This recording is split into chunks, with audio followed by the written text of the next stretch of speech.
Yeah, that's always a big thing that happens actually after the rallies. And now, like I said, last year we started working with guys too. So, and we started a training program to train teens in conjunction with people at their school, like their leadership teacher or their guidance counselor, to lead rallies on their own. And in Portland, we had mostly young men actually lead, because that's who the group was, lead rallies for so they're juniors, so they want to lead it for freshmen. So I think there's always this inspiration. I got this for the day, I got the program that comes with it. It's more than a day, it's that program that comes with it. And I want younger kids to have it too. And that's really what I want to see happening. Like I want to do 10 a year or something like that, but I really want to see teens leading teens in this process and us kind of getting out of the way, giving them the formula and the training, but getting out of the way. Yeah. So when you began, when you started, how did you, I guess, start the program to where it was an actual business where you made money? Because now, you have the influence and the momentum. Right. People know who you are, but in the very beginning, when you first started, how did you? That's such a good question, because everyone will be at that point, and even when we did the book, it seems like, a book is such a good launching pad, but do you know 90% of books sell under 5,000 copies? So our book has sold more than 30,000 copies, which is amazing for a teen book. But how I got started, you know what, I did a lot of things for free, and I still do, I'm not paid to be here today. I kind of do a balance of people I want to be with, I want to meet you. I haven't spoken at a Young Women's Business specific conference yet, so I think about where the people I want to be with that I think would be into this.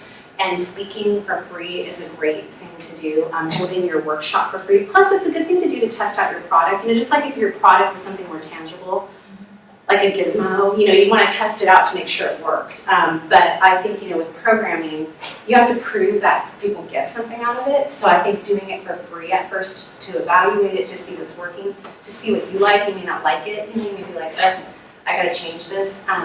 Also, I think if you're already in the writing business, as I was, that gives you an easy way to get exposure. I blogged a lot.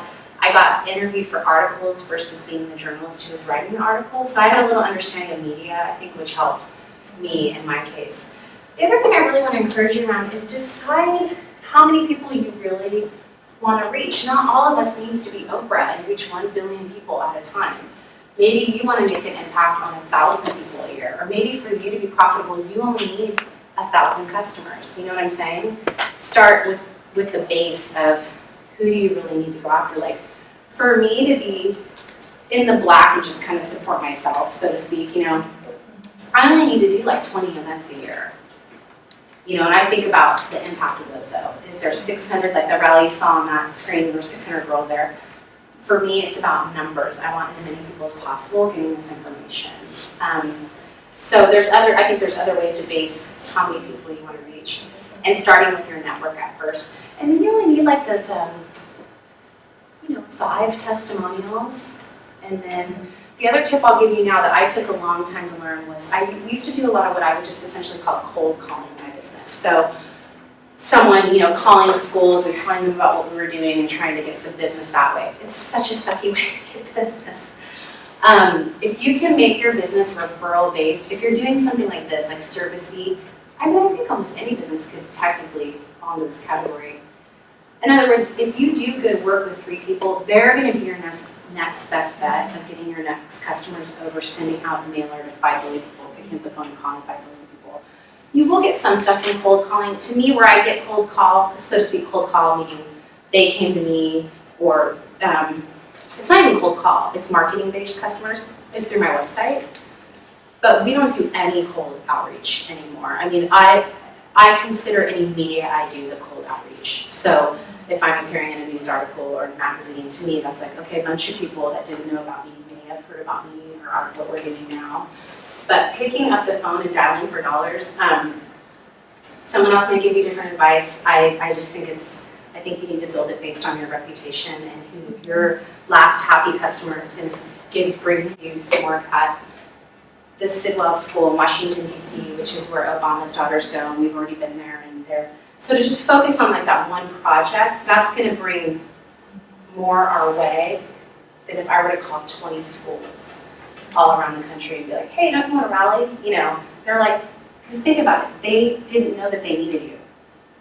They weren't looking for that. There's just a lot, makes the sales cycle a lot longer, and then you're like trying to convince them of something that maybe they don't need or they don't want, so they're not as invested. They're like, oh, it kind of sounds good. Whereas if somebody who got referred to you is like, wow, or somebody who found you is like, I want this.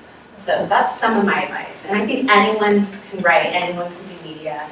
Just find a mentor. You don't need to go to journalism school and all that. Just find a mentor to help you do that. But I think it's still good, cheap marketing. I think when you're first starting something, you need to go to all these conferences and do all this stuff. And I would say set a goal before you do something of what is the impact I want and how will I measure the impact. So that you're kind of measuring how you're spending your time and your money. If it's worth it. Is that helpful? Mm-hmm. So would you say like this in the stage where you were just starting out, that was more based on a referral model in terms of trying to see just the initial question you had and hope that they would recommend your service to others? Yeah, that's pretty much how I started out. I mean, we had a little momentum because we did have the book, we did have this product that came out and we did get some good media on it. And so the book came out before the actual book? Yeah, it started with the book. Okay. So I had no idea I wanted to do all this stuff. A lot of things for me happen organically, and then I do what I hope you'll do, which is I follow my urges. So when I was doing traditional book events, they were really boring, and that's not the kind of book you would read out loud. It's a self-help book for teen girls, so it's not going to sit there reading it to people, at a bookstore. I was really bored with that, and I really wanted to work with young women and do workshop stuff with them around the book. And so I started out just doing free things where I already knew people. Girls' conferences I already knew, or schools I already knew. And then I quickly kind of put a price on it because we had the book, and you don't need a book, you don't need that much cachet. But what I didn't do in my first few years, which I now regret, was after I did an event or something, call that person back, get their feedback first of all, be really open to feedback. What didn't work for them, what they loved, and then ask them, who else do you think would be interested in this? I never did that. So these people who loved me, who would have wanted to help me, refer me to 5 or 10 other schools or friends or whatever, and I never even asked. And that's something that now I do. Right now it's January, and I'm obviously having a baby, so I'm working less this year. So I'm spending the next 2 weeks what I call pipelining. I mean, I'm just calling all the people that just loved us to death last year, and especially in the young men's work that we did. We worked with the Derek Jeter Foundation. We got some pretty big gets last year, and so making sure before I go try to get new business, just deepen the relationship with the Derek Jeter Foundation. I mean, they're wonderful. They loved us. It was a great partnership. We may be working on a young men's book together now because I pitched it to them, and I wanted to do this for a long time. And so yeah, just kind of focusing. It's better for me to focus on my 10 most happiest customers last year and rebook that business first of all for this year. And second of all, get their referrals than to go out and try to get a bunch of new people. Now, again, on the other hand, I want to have this really high impact. So that's why I realized there's only so much I can do as one person, as the business owner, and as sort of the spokesperson of this is a business that's about someone being on stage, speakery business. So that's why I decided to take the leap of starting a nonprofit arm where some other smart people I know can go out and further our impact through some other tactics that we're going to do, like training people to do what I do, deeper, training for them so they can represent the brand as well as I would, and creating more curriculum and products and things that people can use in their own work, and more trainings and and that sort of thing. So yeah, it's really referral based. There's a great book. My friend's mom wrote it, and that's when I realized I hadn't been doing it the most effective, how to sell what I do because I'm passionate about it. But there's smart people who figured out a lot of stuff that can help you with your sales. So I love that book, No More Cold Calling. It totally made sense to me because I'm a more organic relationship person. So working with people I worked with before, actually, and then they like you. They want to get your call.